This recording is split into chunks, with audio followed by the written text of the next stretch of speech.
ladies and gentlemen, and welcome back to Brink of Speed. Today I am going to find out whether my slammed C8 Corvette is able to be daily driven. So this is a question that I've had for a long time. This is a question that I think probably a lot of you have had. You're wondering whether it's worth it to lower your car or not. I've driven this around a lot and I've pretty much made my mind up, but I wanna take you and walk you through the steps of why I think it is or isn't able to be daily driven once it's lowered. Real quick before we get into this though, thank you to my thumbs up squad for already smashing that thumbs up button. I hugely appreciate it.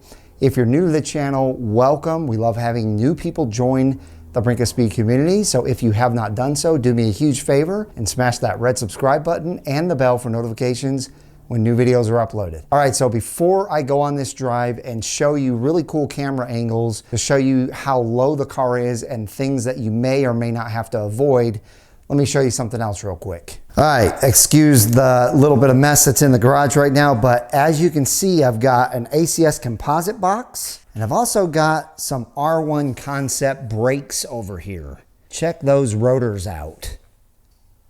Those are about to go on the new C8, and the ceramic pads are about to go on the new C8 as well. And then this, well, you're just gonna have to wait and find out what that is when the video comes out, but it's gonna be really awesome. Also, don't forget that both of these companies, ACS Composite and R1 Concepts, are both huge sponsors for the Brink of Speed giveaway, which you're gonna see right now. I am on thebrinkofspeed.com and our brand new sweepstakes giveaway is now live. This is all a $4,500 value. If you have a C7 or C8, we're about to transform that for you with brand new wheels from Forged Light Wheels, a brand new brake kit from R1 Concepts, and ACS composite parts for either a C7 or C8 Corvette. So enter to win below by purchasing my brand new key tags. Right now, between March 1st and March 8th, if you buy one key tag, it's worth 10 entries. But if you buy two,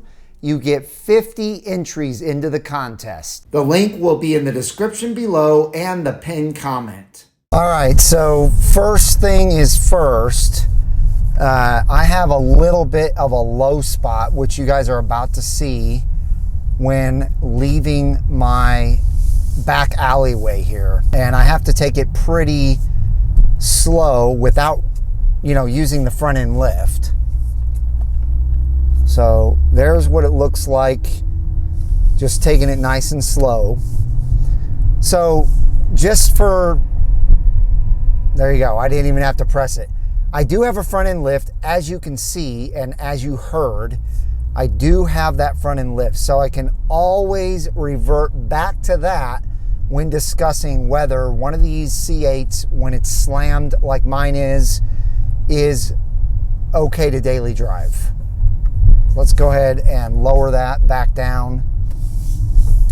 Now, for those of you who do not know, I recently had this lowered by BSP Motorsports in Frisco, Texas, and Paragon Performance was a sponsor in that. They were involved. They sent me the front springs and collars, and then I paid for the Z51 rear suspension, rear shocks, and struts. Now, also for those of you who do not know, this is a non-Z51 and a non-mag ride C8. So they're a little more difficult to lower than a mag ride or Z51 or mag ride Z51. I said all that to say I wanted to take you for a ride and show you guys the ins and outs of daily driving your slammed or lowered, however you want to say it, C8 Corvette. This one is about 1.75 inches lower in the front, and it is about 1.25 inches lower in the rear. So I'm missing about 1/2 inch in the rear. I really hope that over the next few hundred miles that it settles. That's exactly what BSP Motorsports thinks will happen. Also, if you know Darren's car, he has the beautiful 70th anniversary. His settled, and his is more of a level look. Mine isn't so level. It's lower in the front than the rear. So as they would say, it has some rake to it, but I'd rather it be a level look. So first thing is first, ladies and gentlemen, on a normal road like this, you don't have too many issues with your car being lowered like this. There are a few, and you will see when I reach a few of those issues that you kind of have to slow down a little bit for certain sections of the road that you normally would not have to do, because otherwise the under section of your car, that little spoiler that goes underneath, that actually will scrape. And that's something that you would never have to worry about on a non-lowered car. But it's a minor scrape. It's not anything major. And just letting you know right off the bat, if you've just started this video and you're like, he's already being negative, I don't think I want to lower my car. No, that is not it at all. I'm just giving you every single fact and every single scenario that is out there so that you can make a well-informed decision before you do this. There's obviously give and take with doing something like this. My car, to me, looks way better, way more special, way more exotic, and gets a lot more head turns, which, you know, you guys know I could really care less about that. But I love it. That's all that matters. I absolutely love the way this car looks. But people come up to me and they're like, what is that? And mostly it's because of the fact that it's lowered. It's also the graphics package, but because it's so lowered and it has the Forge Light wheels on it that are perfectly offset, it just looks so aggressive. It looks so like it's just sitting perfect, and people don't know what it is. So that's the give and take. You lose the ability to just rip around the roads, do anything you want, not have to worry about really anything except for potholes is, you know, something that you always have to worry about no matter whether your car is lowered or not. But as far as kind of like little dips in the road, you never had to worry about that in this car until now. All right, so this is another road that's quite bumpy. In fact, my wife is not a huge fan of riding in this car now that it's lowered on this road. So that's another thing you have to think about after you lower your car, or even before you lower your car. Are there different ways of going about getting to your destinations that you can take a smoother road to get there, to make sure that you're not experiencing the roughness of whatever the rougher road was before you had your car lowered?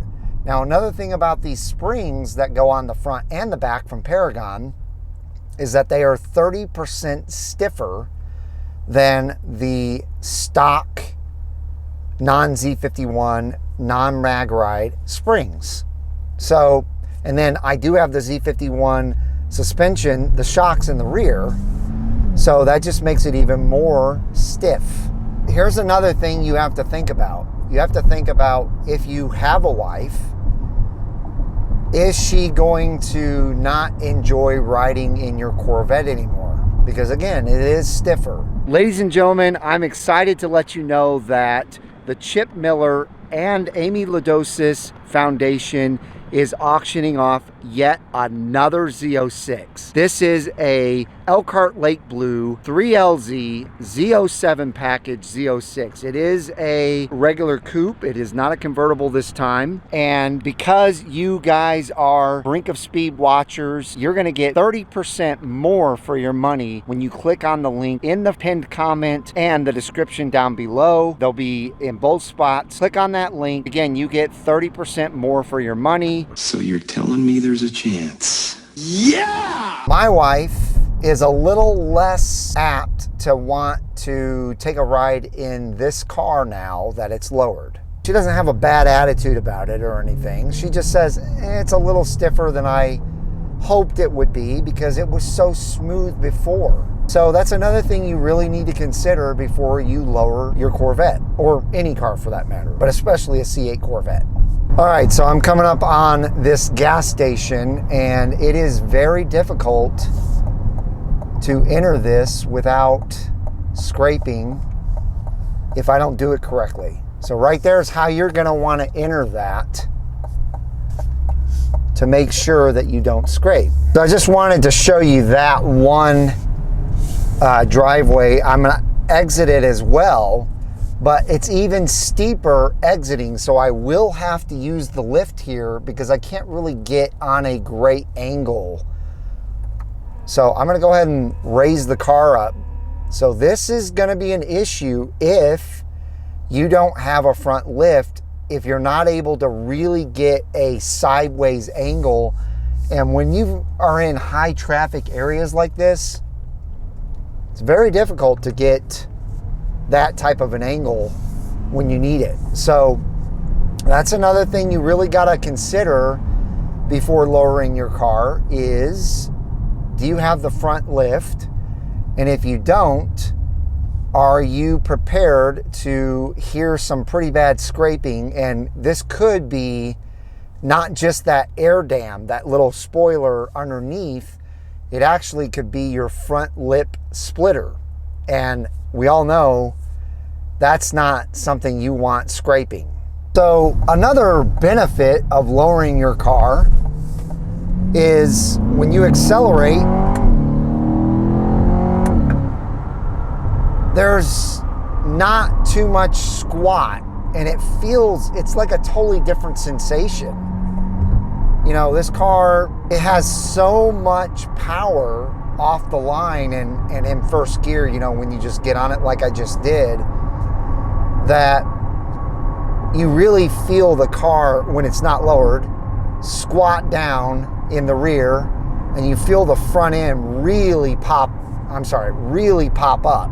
It's a different sensation, but it feels more like I'm in control. I don't know really any other way to explain it. I'm gonna get on the highway, by the way, and